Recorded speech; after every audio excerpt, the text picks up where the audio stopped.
السلام علیکم ناظرین، پروگرام آگاہی کے ساتھ میں ہوں فیصل اکرم اور آپ دیکھ رہے ہیں سرزمین ٹی وی۔ ناظرین، ملک بھر میں انتخابی عمل کا باقاعدہ آغاز ہو چکا ہے۔ قومی اور صوبائی اسمبلیوں کے لیے کاغذات نامزدگیوں کے اجراء کا عمل بھی شروع ہو چکا ہے۔ اس حوالے سے ملک کے تمام ریٹرننگ افسران کے دفاتر میں پبلک نوٹسز جاری کر دیے گئے ہیں۔ ایک طرف تو سپریم کورٹ الیکشن میں حائل تمام رکاوٹوں کو دور کر رہی ہے، تو دوسری جانب روزانہ کوئی نہ کوئی تنازع کھڑا ہو جاتا ہے۔ اس حوالے سے ہم گفتگو کریں گے۔ ہمارے ساتھ اسٹوڈیو میں اس وقت موجود ہیں جسٹس ریٹائرڈ وقار حسن میر صاحب، جو سیاست پر بڑی گہری نظر رکھتے ہیں۔ السلام علیکم سر، کیسے ہیں آپ؟ خیریت سے ہیں؟ جی وعلیکم السلام بھائی، بہت شکریہ آپ نے مدعو کیا۔ جی آپ کا شکریہ آپ کے وقت دینے کا۔ سر یہ بتائیے گا کہ ملک میں وکلاء کی دو بڑی تنظیموں نے شفاف الیکشن سے متعلق جو چیف الیکشن کمشنر پر شدید تحفظات کا اظہار کر دیا ہے، اور سپریم کورٹ بار ایسوسی ایشن نے چیف الیکشن کمشنر سکندر سلطان راجہ سے مستعفی ہونے کا مطالبہ کیا ہے۔ یہ کیا معاملہ ہے؟ دیکھیے جی، میں سمجھتا ہوں کہ یہ مطالبہ جو ہے وہ قدرے دیر سے کیا گیا ہے۔ صحیح۔ اس وقت جب سپریم کورٹ جو ہے وہ 8 فروری تاریخ دے چکی ہے، تو اس معاملے میں اس پہلو کو اس وقت اجاگر کرنا کہ چیف الیکشن کمشنر جو ہیں مستعفی ہو کے تو وہ تشریف لے جائیں اور کسی دوسرے آدمی کو لگایا جائے، تو میرا خیال ہے یہ ناممکن سی بات ہے۔ اور اس میں جو تعمیری سیاست اور غیر تعمیری سیاست کا جو فرق ہے وہ آپ ملحوظ خاطر رکھیے اور اس کو سمجھنے کی کوشش کریں کہ یہ ایسا کیوں کہا جا رہا ہے، جبکہ سپریم کورٹ اگر ڈیٹ دے چکی ہے تو، اور اس کے بعد جب حلقہ بندیوں کا لمیٹیشنز کا اعتراض آیا تو اس پہ بھی سپریم کورٹ یہ واضح کر چکی ہے کہ الیکشنز کے بعد ان تمام اعتراضات پر غور کیا جائے گا۔ صحیح صحیح۔ تو جب سپریم کورٹ مطمئن کرنے کی کوشش کرتی ہے اور ہر دفعہ یہ کہتی ہے کہ الیکشنز جو ہیں وہ 8 فروری کو ہی ہوں گے، تو یہ 6 معنی کہ اس وقت پاکستان بار کونسل سے یا سپریم کورٹ بار کونسل کی طرف سے یہ اعتراض اٹھایا جائے، میں سمجھتا ہوں کہ یہ بے معنی سا اعتراض ہے۔ اور اس وقت یہ یعنی بڑی دور کی کوڑی ملائی جا رہی ہے، جس کا میں نہیں سمجھتا کہ اس وقت موضوع وقت۔ صحیح صحیح۔ تو سوائے اس کے کہ اس میں بھی ایک پہلو جو ہے وہ انتخابات میں دیر کا ہو جانا، تو وہ سر دست اور یہی بات سمجھ آتی ہے۔ اس کے علاوہ اس میں کوئی تعمیری پہلو نہیں ہے کہ الیکشن ہو سکے۔ اچھا، یہ جو سب کچھ ہو رہا ہے، کیا عوام اس سے شفاف الیکشن کی توقع رکھ سکتی ہے؟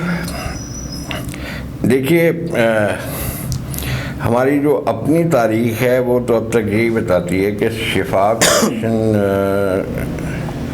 تو اس ملک میں کبھی نہیں ہوئے۔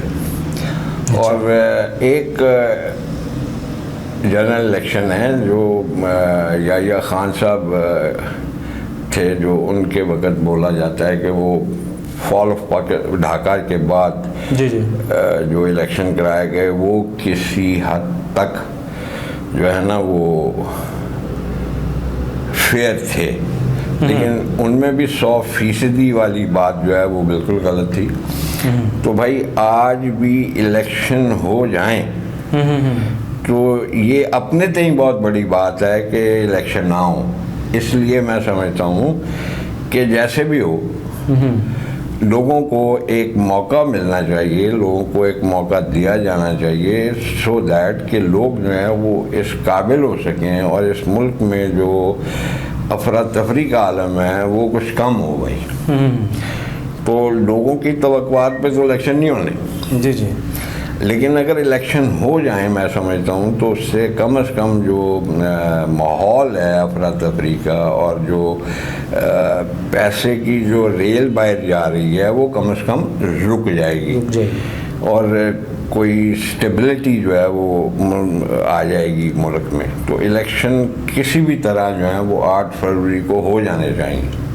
اچھا، اگر ہم بات کریں سیاسی جماعتوں کی جن میں میاں صاحب جو ہیں، تو آپ دیکھتے نہیں کہ میاں نواز شریف تو ماضی سے باہر ہی نہیں نکل رہے، اور وہ تو شدید تنقید کر رہے ہیں سابقہ ججز پر۔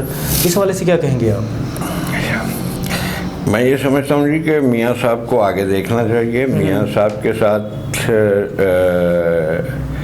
جو بھی کچھ ہوا، جی جی جیسے بھی کیا، جنہوں نے بھی کیا، وہ ظاہر ہے فیصلوں سے تو واضح ہو گیا اور مترشح ہو گیا کہ یہ ٹھیک نہیں ان کے ساتھ ہوا، لیکن ان کو آگے دیکھنا چاہیے۔ اب ان کو پبلکلی لوگوں میں آ کے جو فیوچر کی، مستقبل کی پالیسیز ہیں ان کا زیادہ بات کرنی چاہیے کہ وہ بتا سکیں لوگوں کو مطمئن کریں کہ اس ملک کے حالات جو ہیں وہ کیسے ٹھیک ہوں گے، خاص طور پہ جو مالیاتی پالیسی ہے اس کے متعلق بات کریں اور ماضی کو چھوڑیں۔ صحیح۔ تو پی ٹی آئی کے بارے میں اگر ہم بات کریں تو کیا وہ ایسا کہا جا رہا ہے، بلکہ لگ بھی رہا ہے ایسا کہ وہ وکیلوں کی جماعت بنتی جا رہی ہے، یہ بات کس حد تک درست ہے؟ نہیں، ایسا نہیں ہے۔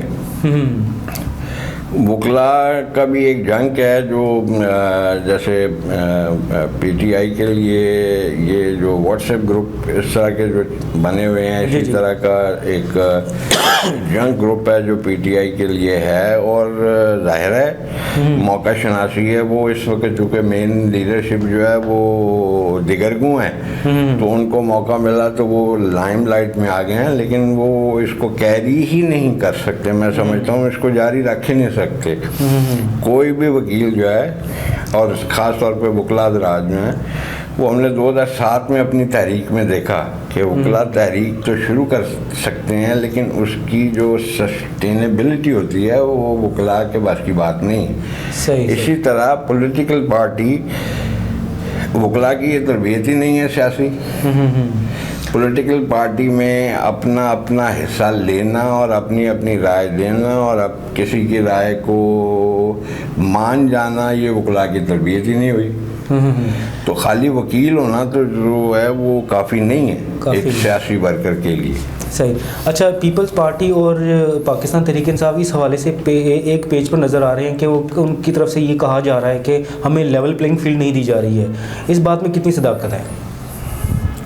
دیکھیے، یہ بھی بات میں سمجھتا ہوں کہ ایک مفروضہ ہے، یہ ایک سیاسی ایجنڈا ہے۔ میر صاحب یہ بتائیے گا کہ آپ آنے والے الیکشن کو کیسے دیکھ رہے ہیں، اور کیا الیکشن کے بعد پاکستان کی معیشت کو جو ہے کوئی سہارا مل سکے گا؟ جی، میں ایک بڑی بٹوارہ قسم کی تفریق جو ہے وہ دیکھ رہا ہوں الیکشنز میں، یعنی جس کو ہم عموماً کہتے ہیں ہنگ پارلیمنٹ۔